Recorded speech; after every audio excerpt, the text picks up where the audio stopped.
I'm Anne Talbot, I'm the GP Clinical Director at NHS Bolton.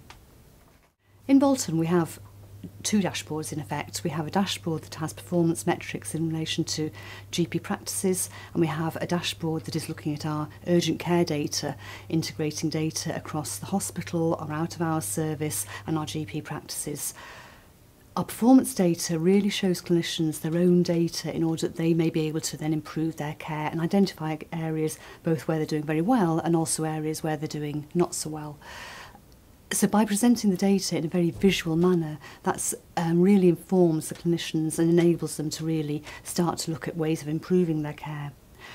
In relation to our urgent care, we have a real-time data that's downloaded each morning from the hospital and our out-of-hours service direct to the practices, and this is linked with their disease registers. So in effect, that means they can see whether a diabetic patient has been to accident and emergency or has needed to call out the out-of-hours doctor. That means we can very, very quickly identify patients who may be struggling or may be frequently attending out of hours but not coming to the GP practice, and put things in place that may then really help manage that patient's care in a much more proactive manner. In relation to our performance metrics on our GP dashboard, we're looking at a whole range of areas.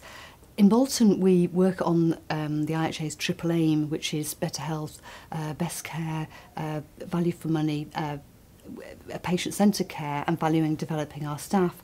And we've very much looked at the metrics that address all these different areas. So, for instance, in relation to better health, we look at immunisation rates, cervical cytology rates.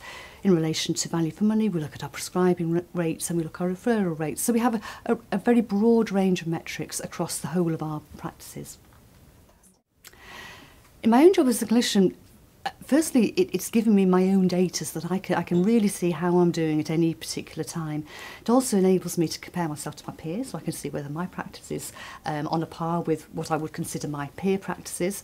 It also enables me to see how I'm doing over time, so I can see which areas I'm improving with, which areas I'm not doing so well with, and also gives me a snapshot of the whole practice to see as a whole whether I'm going in the right direction. In implementing clinical dashboards, it's taken us probably about a year from first looking at our metrics to actually implementing the dashboard. So there is a lot of hard work and effort that needs to go in. I think it's absolutely crucial to have very good collaboration between the IT and informatics department and the clinicians, and real engagement from the clinicians who are using the dashboard. Very much we found in Bolton that this needs to be clinician-led, and all along the way, at each stage, as we've made slight changes to the dashboard, we've shown it to our clinicians and we've asked for feedback and advice, and really organically developed the dashboard over the last 12 months. I think one thing that I've personally learnt from implementing the dashboards is just how much data there is out there, but how we've never really used it properly to integrate it in the way that we can integrate it.